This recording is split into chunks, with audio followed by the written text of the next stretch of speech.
Well, we're joined now by Professor Alan Dershowitz, who's a former attorney to President Trump. He joins us now from New York. Thank you very much indeed for joining us, Professor Dershowitz. Always a pleasure talking to you. Thank you. New York has a new mayor-elect. He is 34 years old. He's the youngest mayor since the year 1892, the first Muslim mayor and the first mayor to be born on the African continent. How do you feel as someone who resides or spends quite a lot of his time in New York about this new mayor? Well, I think it's very unpredictable. It depends on which Mayor Mamdani emerges. The man who ran for mayor seemed like a moderate, a socialist, much in the image of Scandinavian socialism, not necessarily Castro or Venezuelan socialism. But then he made a very fiery speech when he accepted victory, which suggested maybe he will move even further to the left. So it's unpredictable. Will this help Donald Trump and the Republicans in national elections? Probably. Will it inspire other very left-wing radical socialists all over the country to run for mayor? Already we're seeing that. Minneapolis, perhaps Chicago, perhaps San Francisco. So it really creates a lot of unpredictability. The one thing that's upsetting to me as a Jew is that so many people of the Jewish faith voted for him, 31 to 33%. This is only 80 years after the Holocaust. And when you have somebody who has said some very negative things about Jews and who has refused to recognize Israel as a Jewish state, although he recognizes many Arab states, which are Muslim states, it is upsetting and disturbing to many Jewish citizens of New York and the United States. He tried to reach out in his speech yesterday and talked about how Jews will be safe. So I have an open mind. I wish Cuomo had been elected, but he wasn't. The people spoke. It was an overwhelming victory. And let's see how he governs. If he governs well and he moderates some of his views, that will be one thing. But if he tries to turn New York into Cuba or Venezuela, it will be bad not only for New York, but for the country and indeed for the world economy. I mean, President Trump was quite disparaging about Mayor-elect Mamdani in the last 24 hours, calling him a little communist and a self-professed quote, Jew hater. I mean, do you agree with what President Trump said? Do you think those two labels are indeed apt in your mind? Well, President Trump has a way of stating things very directly, and I don't always agree with his tone or his statements. I think we have to be concerned about his attitudes, and we have to make sure he doesn't become a full-fledged communist and a full-fledged Jew hater. There are risks, and there are risks that some of his followers will misunderstand him, and it will increase the violence we've seen against Jewish citizens in New York and the anti-Israel protests that we've seen. Remember that a mayor doesn't speak only for himself. He has, hundreds of thousands, and in this case, millions of people around the country who will now see him as a symbol of the new Democratic Party. And if they misinterpret it, or if they say, when he says he won't condemn a call for globalizing the jihad, well, whether some person in Queens will say, oh, that means I can blow up a building. There is that risk, the risk that he could be misinterpreted and misunderstood. So we hope for the best. We fear the worst. And we'll see if New York survives this. A lot of New Yorkers are going to leave. A lot of New York corporations are going to leave for very simple reasons, very, very high taxation. But New York will survive that. I think the question is, what kind of a mayor Mamdani will be? Will he be a fiery, radical, left-wing socialist who wants to bring down America? Or will he be more like a Scandinavian or Israeli socialist, where you have some degree of socialism, but a large amount of free market capitalism operating at the same time? I have an open mind. Professor Dershowitz, will you be one of the people who considers fleeing New York? No, I would never flee. I fight back. That's not in my nature ever to flee. Obviously, if I lived in Nazi Germany in the 1930s, I hope I would have been smart enough to flee, but I do not think New York is that. And so I will stay in New York, stay in Florida, stay in the United States, continue to vote my principles. I used to be a Democrat for more than 60 years. I was a Democrat as a result of Mamdani getting the nomination and other trends in the Democratic Party. I have officially left the Democratic Party. I am not a Republican. I'm an independent, but I'm going to fight for the Constitution, for what I think is right.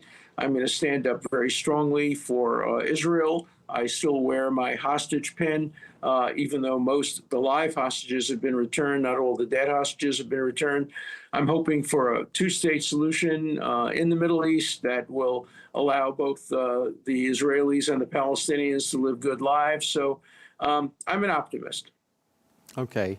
I mean, what went wrong, do you think, for the GOP mayoral candidate? Was he simply the wrong choice, do you think? Oh, they made the wrong choices. That they could have won. If, for example, if the woman who is now police commissioner of New York, who is a young, brilliant former student of mine, if she had run, and maybe she will run in 4 years, I think she would have won. I don't think New Yorkers were all that enthusiastic about Mamdani. I think they were concerned about the two people running against him, both of whom are much, much older, both of whom have run many, many, many times in the past. And I think a lot of young New Yorkers, particularly, were looking for a new face, and they got a new face. But somebody like Jessica Tisch, who is the police commissioner, is herself Jewish, comes from a very distinguished New York family, I think in a one-to-one could beat him, and maybe we'll see that in 4 years. But again, we have to endure and survive these next years, and we'll do it while fighting back against the evils that we may see occurring, and hopefully embracing some of the good. So again, I'm an optimist. I've lived through New York elections for I'm 87 years old, for a lot of years, and I hope to live through many more of them. Well, you don't look 87, that's for sure. But let's talk about the significantly younger, let's face it, Mayor-elect Mamdani, 34 years old, media savvy. He sort of appeared from nowhere, really, without a huge amount of financial backing, without a huge amount of institutional backing. And I'm just wondering whether you see him shaping up to be a real thorn in the side of President Trump. Oh, yes. He's a very, very good candidate. He made a very, very, very good campaign. I think he did get some funding. People are looking into it. We know there was some funding from some Arab sources, CARE and other organizations. We think that there may have been funding from George Soros and from some foreign sources. We're not sure, but people are looking into it. Now that he's elected, people will look into it even more aggressively. But putting that aside, he got 100,000 young people going door to door for him. He ran an extraordinary a campaign, effective campaign. He deserved to win based on the campaign that he ran compared to the campaigns that his opponents ran. So he did come from nowhere, but he's established himself. He can't run for president because he wasn't born in the United States, but he can become a major force and can promote people like AOC, the woman from Queens, who is led the way for a socialist candidate. And what's unclear is whether the Democratic Socialists of America have any credence and any possibility of prevailing in most parts of the United States. I think the answer to that is no. I think they can win in some big cities, particularly blue cities, Democrat cities, but they will not win in places like Texas and Florida and other places, and certainly not in rural areas. So the future of the Democratic Socialists of America is also quite important. You know, their standard bearers they have some old ones like Sanders, they have young ones like him, and they have a lot of young people who support them. But I don't think they have a majority. I think Americans are much more middle of the road and much more free market oriented. Yeah, they don't like rich people getting all the tax breaks in the world, but they are centrist and open market. So I don't think the Democratic Socialists of America have a real chance of becoming an important national party. And if they do, it will only hurt the Democrats, because then they'll take votes away mostly from Democrats. So it's complicated. It's unpredictable. Last night was a very, very important night in American politics, and it remains to be seen what its impact will be from New York to Washington, D.C., and globally. Yeah, I mean, so we've established that, Mamdani has the capacity to be an irritant for President Trump. What about looking at things the other way around? We did hear President Trump threaten to cut off some federal funding for New York were Mamdani to win the election, which he now has done. How real do you think that threat is, and is there some pain in store for New Yorkers? Well, we've learned a lesson. I think the world has learned a lesson. Never ignore threats made by President Trump. He keeps his word. He will carry out some of those threats, and there will be some cutting off of funding to New York. And we'll see how New York makes up for it. When you have federal funding cut off, when you have the tax base reduced and a lot of wealthy taxpayers leaving, it doesn't bode well for New York. But, New York's a strong city, and it will endure. So I'm not worried for New York, but I'm, worried for what impact this could have just generally around the world, whether it suggests the beginning of a new trend toward socialism, which has not proved itself to be successful. So far, there has never been a really successful socialist economy and socialist country. Maybe there will be. We don't know.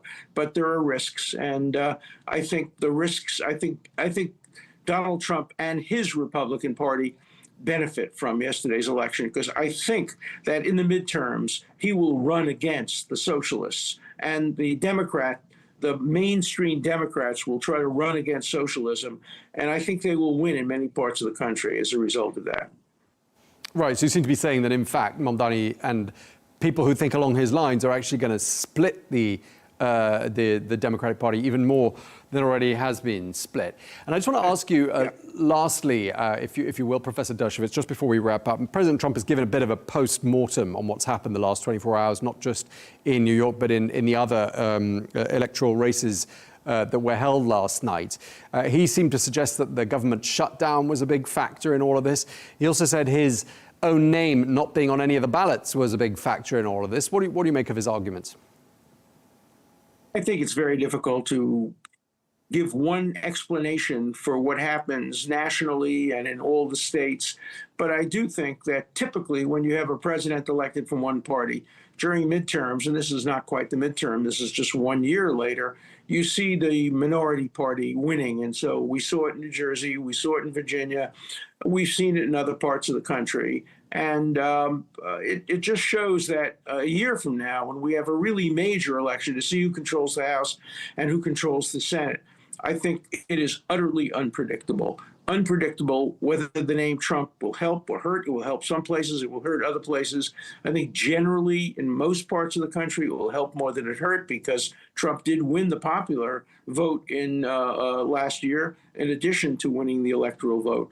So we have to wait and see. But I think every political analyst is now working at their computers and trying to figure out what the impact of this election is going to be on the much more important midterm election a year from now. Okay, well, we're going to leave it there. Thank you very much indeed. Professor Alan Dershowitz, always a pleasure talking to you.